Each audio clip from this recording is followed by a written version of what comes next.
Terribly late in posting, but here's my final prep hike for my Appalachian Trail through hike.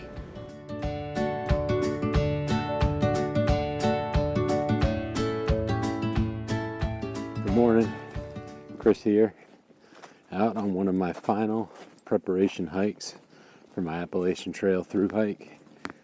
Start on April the 6th from Amicalola Falls Visitor Center and go from there up the approach trail to Springer. I am thrilled beyond words, excited, nervous. I think I'm prepared. I'm having tough time with the fam, trying to say goodbye to them and everything, and my kids are getting a little clingy, and that's okay, and to be expected, I suppose. It's all part of the game, I guess. Trying to get ready if you're going to be leaving your family. They don't quite understand, although they're supportive. I think my kids less so. My wife's very supportive, and they're excited for me, but at the same time, I think they're going to miss me. At least I hope so. That's the plan. I know I'm going to miss them terribly. So, anyways, I'm in final preparation. I've been putting together a couple of mail drops, for all the way through Fontana Dam. I think I got 4 in that stretch. I don't know what percentage resupplies that is, but and I don't have anything necessarily planned beyond that. Sort of wait and see. I didn't plan out my whole trip at all. I'll coordinate with my wife, and she'll send me on stuff should I need it. Doing some final gear selection, getting dialed in. I did do some swaps. I swapped out my poly base layers with this nice REI merino wool base layer. These aren't cheap. I think they go for about $100 a pop. I got them half off. Some sort of, I forget if it was Garage or just some other sale at REI, but anyways, they're not cheap, but what I like about them is they're warmer than the poly. So as you can see right now, it's about 40 degrees, and I'm out here in just my base layer. I had my mid layer on to start the hike, but after about 10 minutes, once I get warmed up, I paused, threw that there in the back of the pack, and moved on with just the base layer. So it's going well. I think I got my body right, my mind right, and I'm ready for it to start. I think I'd leave tomorrow if I could. So looking forward to it. I'm out today. Sturbridge, my sort of home trail system where I've done 95% of all my training. This is a nice loop. I can do a bunch of different loops in here. 6 miles, 8 miles, 10 miles. Even one I think I clocked at 11 or 12 without too much walking over the same trail twice. So it's a nice little trail system. It connects a couple of properties. I've talked about it before on my videos. But anyways, so let's see. I also ditched the tripod for the camera. I figured I could stand it up somehow. I'm pondering getting a little smaller one. And the one I had, the legs are about 10 inches, 12 inches. I may look to get a smaller one. We'll see. But in any event, getting the pack dialed in, figuring out what I'm bringing, what I'm not bringing, final choices. Everything though is mutable, is changeable. So even if I leave something behind that I want to, I find out I need, I can always have it sent to me. And similarly, if I bring something that I don't end up using, well, I can always mail it back or stick it in a hiker box. Some other additions to my pack. I got the Z-Packs shoulder strap. I tried to find one that wasn't $25 because I think that's kind of crazy, but I guess I could have made one, but I'm not all that crafty. So in any event, I did buy that from Z-Packs. It's a nice convenience. Put my camera in there, my phone in there. So I like having it. Chapstick maybe, stuff you need quick access to. You don't have to take your old pack off. Did also get my AWOL's guidebook. So I have that. I got the unbound version, so I can just take a few pages at a time, a couple 100 miles at a time, get it mailed to me. I also have the electronic one on my phone, and my Kindle, which if you watch my gear video, I'm still taking my Kindle. I was on the fence, but I like to read, so I'm taking it. A lot of people say that you don't necessarily read a lot, but it's one of the things I want to do to sort of relax while I'm out there. And maybe I just hike a lot, get real tired, eat and pass out. I don't know. But hopefully I'll have some time to catch up on some reading. And there's a ton of free books and stuff out there on Amazon and elsewhere. So I got plenty of pages to get me through 2,200 miles of trail. I decided to ditch my sock liners. I didn't find them to be of much value. They weren't much warmer. I wear darn tough socks, merino wool socks. I guess any kind will do. I use the darn tough. I found they hold up. They got a lifetime warranty. They're made in the USA, so I like them for those reasons. In Vermont, actually, neighboring state. I'm here in Massachusetts. So I use those, but any merino wool sock really. Stay warm when it's wet, etc., etc. So it's good, and I like them, and I don't have an issue. So I tried the liner socks. I got some Wigwam Cool Max. I tried them. They weren't terrible, but they weren't overly helpful either. So I simply not going to carry the weight. Now that may change in the summer when it gets hot. They may have some value there, keeping my feet cooler, preventing hot spots, etc. But like I said, I can always have them sent to me, so that's what I'll do. Maybe when I ditch my winter gear. Don't know exactly when that'll be, but we'll see.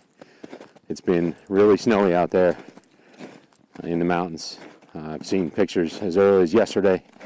Today is March 27th, and I saw some pictures yesterday. Some folks hiking posted with snow on a trail. So still cold up there, still getting some precipitation. I guess I'd rather snow than rain, so that's good. As you can see, I'm used to hiking in snow. This is remnants of a storm we got well over a week ago. Foot of snow. We got a foot of snow before that.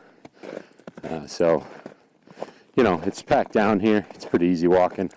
Probably should have brought my micro spikes today, but I didn't. I'm not going to be hiking with them, so I wanted to, just make sure my footing was good. Speaking of which, let me stop and talk about my footing for a second. I haven't done that yet. So I use the Merrill Moab ventilators, Moab 2s, I guess they are. Now, there's a lot of consternation on White Blaze and anyone you talk to about footwear and whether you need mid tops and does that really matter and does it give you ankle support, and for no other reason it protects my ankle bones from whacking them on rocks or whatever, and it gives me a sense of stability. So maybe it does, maybe it doesn't prevent ankle rolls or at least help, but for me at least I enjoy wearing them, so I do. And I'm trying to fix the Velcro on the back. I got myself a pair of Dirty Girl gaiters. They come with Velcro, and unlike like an Ultra Lone Peak or some of the other trail runners where they got Velcro built into the shoe for that purpose, the boots don't. So I've been trying to glue them on without much luck. The fabric seems to absorb the glue and it doesn't bond well. So if anyone's got any tips, I don't know, I could sew them on there, I guess, but then you're sewing through the padding on the back of the boot, so I don't know. Anyways, you got any tips or suggestions, put those in the comments below. I'd sure appreciate it. So, trying to navigate this crossing here. It gets a little soupy. Luckily, the snow helps.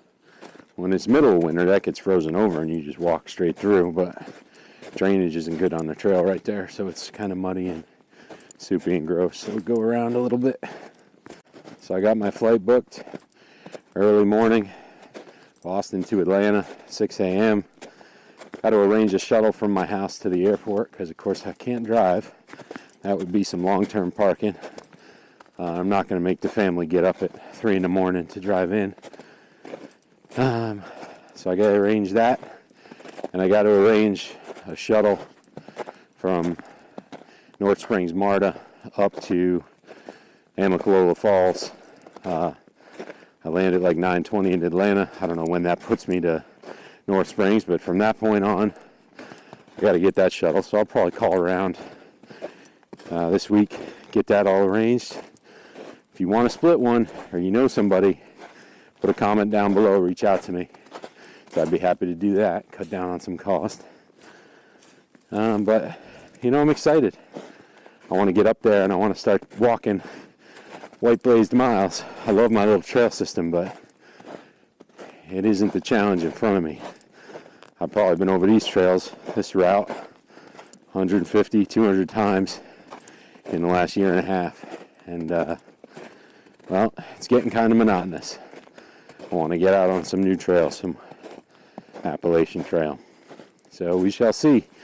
About 10 days, I'll be live from Amicalola. I did find one little tip for flying with your pack, because of course I'm going down to Amicalola via airplane. I was originally going to take the train, but it turns out the airplane's half the cost and gets you there, you know, in a fifth of the time. So anyways, I'm gonna fly, which means of course I'm gonna have to drop my fuel out of my pack, and I'm gonna need to check my bag. Now, flying with a backpack can be a pain. If you've ever had to batten down all your straps, tie them up, and try to prevent them from getting caught on something, you'll know what I'm talking about here.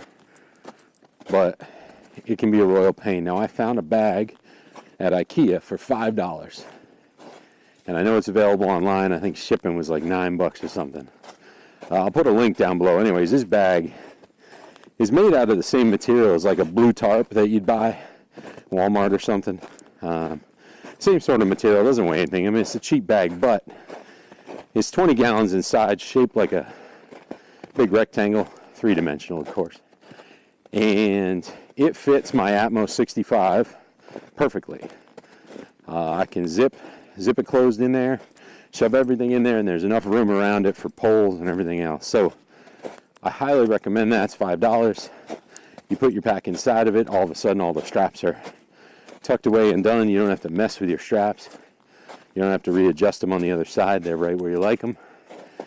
And best yet, you can throw the bag itself in the hiker box on the other side, and someone going back to the airport from wherever your trailhead is can grab the bag and use it on the way back. So anyways, I highly recommend that. It's really good. I forget where I saw it originally, but I went to IKEA. I was traveling through Connecticut this past weekend. Went to IKEA, picked it up, $5, sure enough. And great solution. So anyways, I'll put a link down below and hopefully throw a picture in this video so you can see what I'm talking about. But it's a good thing. Now, make sure you pull your fuel out. You do not want the TSA finding that in your pack, because then they'll dig everything else out.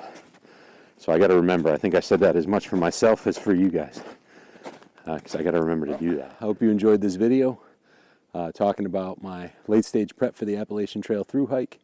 If you have any questions or comments, please put them in the comment section below. Share them with the community. And I hope you enjoyed it. Please hit like and subscribe if you haven't already. Up over 150 subscribers, which, since I haven't yet shared it all with my family, I'm really surprised and grateful for the community. Hopefully once I deal with work and I can start sharing stuff more overtly on social media, I'll get a bump in subscribers. But for the 150 or so of you out there, thank you very much. I appreciate it. For the rest of y'all, please subscribe if you're willing. All right, thanks. Have a good day. Talk to you soon.